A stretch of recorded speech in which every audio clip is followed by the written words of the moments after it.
이번 주 수확한 제철 경제 이슈 맛있는 요리해보는 시간입니다. 박시동의 제철 경제 시간 이끌어주시는 박시동 경제평론가 나오셨어요. 안녕하세요. 네, 안녕하세요. 박시동입니다. 예, 앞에서 워낙 오늘 기자회견이 중요해가지고 우리 박시동 평론가님 얘기를 길게 들어야 되는데 굉장히 아쉬운데 그래도 압축해서 잘 해주시리라 믿고요. 네. 뭐 이게 사실 미국 대선 얘기를 원래는 떠들썩하게 해야 되는 날인데 지금 굉장히 쪼그라들었어요. 어쨌든 트럼프 됐잖아요. 예. 우리가 우려하던 게 굉장히 많았는데 그렇죠. 어떤 이슈들이 지금 한국 경제에 영향을 미칠 수 있는지 일단은 리스트부터 한번 쭉 얘기를 해보시죠. 리스트요. 먼저 그럼 중요한 키워드를 한번 말씀드려보면 일단은 미국 우선주의. 미국 우선주의. 그다음에 관세 폭탄 예고. 예. 그리고 보조금 폐지. 그리고 고금리 고환율의 파도. 에너지 정책 대전환. 예. 코인 대박. 예. 항공우주 산업 볕들 날. 아. 뭐 요 정도로 일단 키워드를 좀 뽑아봤습니다. 그렇군요. 예. 이거 하나하나 하는데 한 30분씩 걸릴 것 같은데 한 일주일에 다음 주 통으로 한번 비워볼까요 저희가? 그러기에는 또 다른 이슈들이 너무 많아가지고 일단 하나하나씩 짚어보죠. 일단은 자, 관세 폭탄. 예. 이거는 지금 일단 그러니까 지금 보호주의는 사실은 미국의 요즘 최근의 트렌드였잖아요. 사실 민주당이라고 해서 바이든 행정부라고 해서 보호주의를 안 한 건 아니잖아요. 그렇죠. 그렇기는 하지만 트럼프의 보호주의는 뭐가 좀 다른 건지 좀 설명해 주시죠. 일단은 이제 배경이 좀 아셔야 될 것 같은데 예를 들어서 이제 트럼프 대통령 당선자가 여러 가지 공약을 냈단 말이에요. 그럼 대규모 재정이 그 공약을 위해서는 들어가겠죠. 그럴 경우에 이제 해리스 후보 같은 경우에는 초부자들에게 약간의 증세를 하고 또 아주 수익이 많이 나는 거대 글로벌 기업들에게도 좀 증세를 하겠다. 그 재원을 가지고 특별한 부담을 재정 부담을 낮추면서 공약 사업을 하겠다. 요거였는데 트럼프 대통령은 난 증세 안 하겠다. 심지어는요 법인세 감세를 공약했어요. 감세요? 예. 그러면은 감세 좀 이따 다루겠습니다만은 그럼 무슨 돈으로 이 공약 사업을 할 거냐라는 측면이 하나가 딱 있고요. 둘째로 이제 미국이 이제 보호주의를 하면서 중국과 이제 무역 관련한 이제 전쟁을 하면서 주요한 기업들 특히 이제 반도체 2차 전지 같은 그런 기업들에게 미국으로 들어와 이렇게 이제 바이든 정부에서 했었거든요. 근데 이제 일단은 중국 시장을 잃고 미국으로 들어갈 때 뭐 당근이 있어야 될 거 아니냐라고 할 때 미국이 내건 당근이 사실은 그런 보조금 줄게 요거였거든요. 보조금도 아까 키워드에 있었어요. 그렇습니다. 근데 이 트럼프 대통령 방금 제가 말씀드린 이 두 가지를 다 해결하는 한마디로 말하면 묘수로서 관세 폭탄을 예고한 겁니다. 관세 폭탄. 예, 예를 들면 첫 번째 건 그거죠. 이제 두 번째 것부터 말씀드리면 바이든 대통령 같은 경우에는 당근을 보조금이라는 당근을 통해서 사실은 이제 기업들을 미국으로 유치했는데 그 미국 세금이 나가는 거다. 나는 세금 없이 해결하겠다. 즉 당근이 아니라 매를 들겠다, 채찍을 들겠다 이거였습니다. 그 뭐냐? 당근을 주면서 미국으로 들어오라고 할 게 아니라 관세를 높이면 관세가 무서워서 그 매가 무서워서 유수한 기업들이 미국 안으로 공장을 가져오지 않을 수 없을 것이다. 즉 이런 효과를 내는 게 관세다. 나는 그 매를 통해서 미국으로 리쇼어링, 온쇼어링을 하겠다라고 하면서 이제 관세 정책을 얘기했고요. 또 하나는 대규모 재정 관련해서 이제 들어갈 게 이제 산더미 같은데 나는 법인세를 깎아준다. 그럼 어떻게 그걸 메울래라고 하니까 아까 말씀드린 그 관세를 통해서 추가적인 세수 확보가 가능하다. 그래서 제가 이 두 가지 이유를 가지고 트럼프는 가감하게 이제 관세 정책을 밀어붙인다. 라고 일단 선거 때부터 얘기했던 거예요. 근데 문제는 그 배경은 100번 이해가 된다 하더라도 미국 국내 정치를 보더라도요. 근데 우리 입장에서 수출 국가란 말이에요. 미국 관련해서 관세가 현재 미국 보편 관세 현재 3% 정도인데요. 트럼프 대통령은 나라와 상관없이 어떤 나라에게도 공의 보편 관세를 올리겠다라고 해서 10에서 최대 20%까지 올리겠다는 거예요.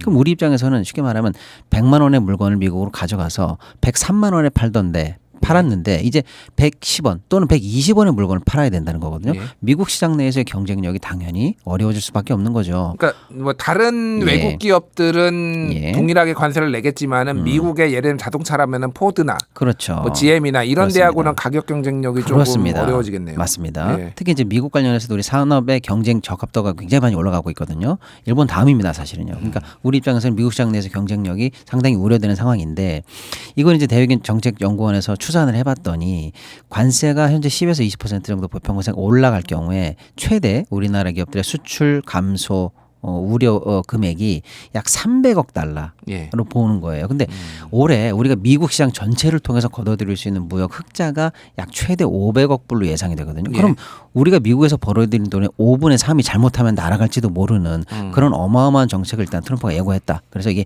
일단은 트럼프 당선 이후에 가장 크게 우려되는 먹구름 관세 폭탄. 이렇게 일단 한번 분석을 해볼 수가 아까 있겠습니다. 전에 그 이제 미국으로 이제 그 기업들을 끌어들이기 위해 바이든이 네. 이제 당근을 줬다라고 그게 보조금이었잖아요. 그렇습니다. 근데 트럼프가 최근에 이제 공약이나 이제 했던 얘기를 보면은 야 오히려 TSMC 이런 데한테 돈을 받아야 되겠다. 네. 거기 지금 중국이 침략한다라고 그래가지고 네. 거기 위험한데 안전한 미국에서 지금 영업 활동할 수 있으니까 이게 우리가 기회를 준 거 아니냐. 돈 네. 받아야 되겠다. 근데 이 논리면은 삼성전자도 얘는 한반도 금방 전쟁 날 것 같은데 삼성전자가 미국에 공장 세우면은 이거 우리 돈 받아야 되는 거다 이런 식으로 나올 것 같아요. 그런 논리죠. 근데 어. 사실은 이제 우리 입장에서는 굉장히 뼈아픈 게 뭐냐면요. 예. 삼성전자, SK하이닉스 또 현대차, 2차 전지 업체들 등등등 해서 미국으로 투자되기로 했거나 투자 예정인 돈이 최대 200조입니다. 200 바이든 조요? 정부 들어서 약속한 것들이요. 사실 그게 우리나라에 있어야 될 설비 투자 금액인데 예. 미국으로 갔거든요. 그 부분이 일단 뼈아픈데 그러니까 내수 경제가 좀 침체된 원인 중에 하나도 그걸로 바로 지금 꼽히고 그겁니다. 있잖아요. 잠재 성장률도 까먹었고요. 예. 문제는 그럼에도 불구하고 이제 미국의 이 압박 때문에 보조금을 가지고 갔거든요. 근데 현재 진출한 업체들의 상황을 면밀히 보잖아요. 예. 예를 들어 LG 엔솔이라든지 SK 온 같이 2차 전지 업체는요. 지금 이미 보조금을 받고 있는데 그 보조금을 빼잖아요. 그럼 지금도 이미 영업 적자입니다. 아 이미 적자예요. 그렇습니다. 그 보조금을 빼면요. 그런데 이 와중에 만약에 트럼프 대통령의 공약이 현실화돼서 보조금이 정말로 없어질 경우에는요. 들어갔던 이 수백조 단위 우리나라 기업들의 투자금은 그야말로 미국으로 그냥 자본 이전된 것뿐만 아니라 업체는 사실상 적자에 놓일 가능성까지도 생각해 본다면 어마어마하게 위험한 얘기죠. 근데 물론 일각에서는 보조금이 사실 법안으로 추진된 거기 때문에 예. 그 뭐 대통령이 바뀐다고 뭐 함부로 움직일 수 있겠어라고 했는데 사실 이번에 의회도 공화당이 장악을 했기 때문에 상원 하원 다 장악했어요. 그렇습니다. 그래서 의회 협조라는 어떤 그 허들이 어느 정도 낮아진 상황입니다. 한편 삼성 같은 경우에는 예를 들어 공화당 우세 지역 같은 텍사스 같은 경우에 진출해 있거든요. 예. 그러면 설사 트럼프 대통령이 하더라도 자기네들 공화당과 지지 기반이 있는 삼성의 일자리 창출 등등등이 걸려 있는데 무조건적으로 타격을 주겠느냐라는 그런 반론도 있습니다만 그런 반론을 감안하더라도 트럼프 대통령의 성향상 실제로 법안을 뭐 개정하면서 전면적으로 보조금을 폐지할 것까지는 못하더라도 그런 카드를 던짐으로써 더 많은 어떤 미국으로부터의 혜택을 보기 위해서 그 보조금 유지해 줄 테니까 뭘 더해라, 뭘 더 투자해라, 또는 기술 관련해서 우리가 더 보자라든지 추가적인 것을 이 보조금이라는 어떤 지렛대를 이용해 가지고 더 가져올 가능성도 있다는 우리가 거죠. 그런 좀 안 좋은 조건들을 더 우리나라 기업들이 받아들일 그렇습니다. 수밖에 없다 이런 예. 환경이 된다라는 그렇습니다. 거죠. 자, 제가 궁금한 게 관세를 이렇게 올리면요. 뭐 예를 들면은 바이든 행정부 때도 중국 차한테 뭐 20% 때렸다가 지금 트럼프는 한 60% 때리겠다 뭐 이런 얘기까지 나오는데. 그러니까 물론 그 기업들의 경쟁력도 없어지긴 하지만은 이렇게 무차별적으로 관세를 올리면은 다 자연스럽게 인플레이션이 생기잖아요. 그렇습니다. 외국 거 미국이 자체 생산하는 것보다 중국산 물품들 싸게 들어와 가지고 지금 저물가 한국보다 싼 물가가 유지가 되는 건데 제가 궁금한 거는 미국은 지금 고물가 때문에 그동안 엄청 고생했잖아요. 맞습니다. 근데 이거 어떻게 되는 건가요, 그럼? 근데 지금 트럼프 대통령의 정책을 면밀하게 보면은요. 방금 앵커님이 말씀하신 것처럼 관세를 올려? 그럼 수입 물가가 올라가는데 예. 그러면 쉽게 말하면 트럼프의 주 지층이었던 정치 서민들 입장에서는 물가 부담이 더해지는데 라는 부분이 하나 있죠. 또 예를 들어서 불법 이민자를 단속하겠다는 거예요. 그러면요. 고임금 노동자를 시장에서 쓸 수밖에 없거든요. 그 당연히 물가 상승을 유도하거든요. 예.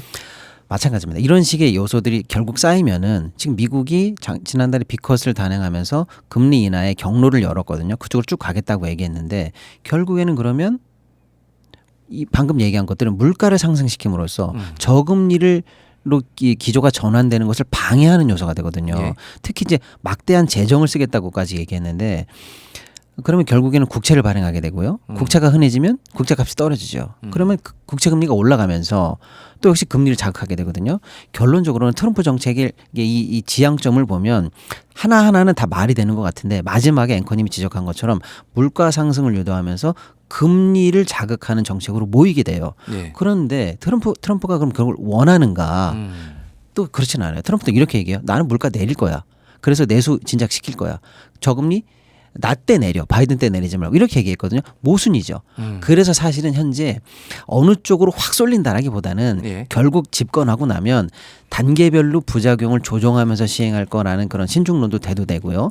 마지막에 금리 관련해서 결국에는 어느 정도는 조정이 들어갈 것이다. 이런 약간 신중론도 제기되는 것도 있습니다. 그러니까 알겠습니다. 맞는 포인트죠. 예. 자, 그 경제 이슈는 아닌데 우리가 네. 또 초유의 관심사인 이 방위비 분담금 인상 이제 100억 달러 얘기하고 있잖아요. 그러니까 한 네. 13조 6천억 원, 뭐 8천억 원, 요 정도 되는 건데 지금은 한 1억 3천억 원 정도 내고 있어요. 네. 이제 내후년엔 1억 5천억까지 늘어나는데 거의 뭐 10배 이게 이제 가능할 것인가. 근데 트럼프의 주장은 우리 지금 미국한테 물건 팔아가지고 흑자 엄청나게 보고 있지. 아까 전에 500억 달러 지금 우리가 흑자 보고 있다면 그러면 야 20%는 내야지. 뭐 이런 거 같아요. 이건 어떻게 될까요? 그러니까 방위비 협상은 지금 5년 단위로 하고 있는데요. 예. 이제 2026년부터 적용될 방위비 협상을 지금 미리 마감해 버렸어요. 우리 정부가 바이든 정부 있을 때 마감을 했거든요. 말씀 주신 것처럼 트럼프 대통령이 선거 기간에 이렇게 얘기해서 한국은 머니머신이다. 돈 잘 번다. 쉽게 말하면 ATM이다.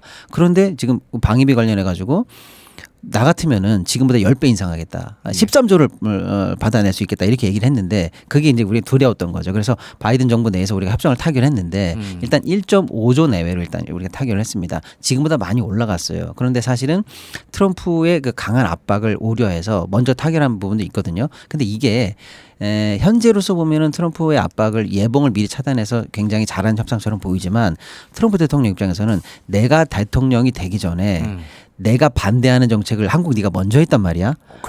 괘씸죄가 될 가능성이 있고 그렇다면 내가 공약한 것을 내가 이대로 질 수는 없지라고 해서 당연히 재협상에 압박이 들어올 것으로 예상이 되기 때문에 굉장히 이것도 사실은 어려운 국면으로 들어간다. 이렇게 좀 봐야 되겠죠. 재협상 요구는 충분히 있을 것 같습니다. 근데 양측의 갭이 너무 크기 때문에 꼭 10배 까지는 못 가더라도 어느 정도는 재협상에 압박이 올 것처럼 지금 현재 예상되고 있습니다. 알겠습니다. 시간이 많지 않은데 마지막으로 이제 우리나라가 그러면 어떻게 이 트럼프 시대를 대비해야 되는지 짧게 말씀해 주시죠. 네, 위기를 뒤집으면 기회다 이런 얘기가 있는 것처럼 좀 굉장히 암울한 역시 정책들이 지금 쭉 펼쳐질 것처럼 생각이 되는데 사실은요. 반도체에 관련한 법이 통과됐을 때 일본은요. 반도체 법이라든지 IRA 법이 통과됐을 때 일본은 해당국이 아니었어요. 그런데 일본은 미국과 우회적인 광물 협상을 맺음으로써 FTA국이 아닌데 FTA 대우를 받았거든요. 국가의 영민한 전략이 사실 이 어려운 파고를 넘어설 수 있다라고도 생각이 듭니다. 그러니까 민관이 합쳐서 그 정책을 통해서 예를 들면 이런 거죠. 관세를 통해서 많이 우리에게 어떤 압박을 준다. 그럼 우리가 이렇게 반대 얘기할 수 있죠. 우리 미국에 투자금이 많잖아. 이런 식의 상계 처리 좀 안 되겠어? 라든지 또 무역 관련해 가지고 너희들 너무만 흑자를 보고 있어라고 얘기하면은 우리가 중국 관련해서 너희들의 그 외교 정책 때문에 손해를 많이 보잖아. 등등등 이런 식의 다양한 논리나 명분을 쌓아서 위기를 기회로 만드는 국가 전략이 좀 빨리 필요한 상황이다 이렇게 좀 생각이 듭니다. 그렇군요. 결국은 정치가 해결해야 될 몫이 굉장히 크다. 뭐 이렇게 좀 말씀해 주신 것 같습니다. 그래서 윤석열 대통령의 어깨가 더 무거워진 것 같은데 윤석열 대통령하고 굉장히 잘 통할 수도 있다 이런 전망도 나와요. 두 사람이 굉장히 기질이 비슷해서 어떻게 될지는 좀 앞으로 지켜보도록 하겠습니다. 자, 공감 칼럼 박시동의 제철경제 오늘 함께했습니다. 박시동 평론가님 감사합니다. 네, 감사합니다.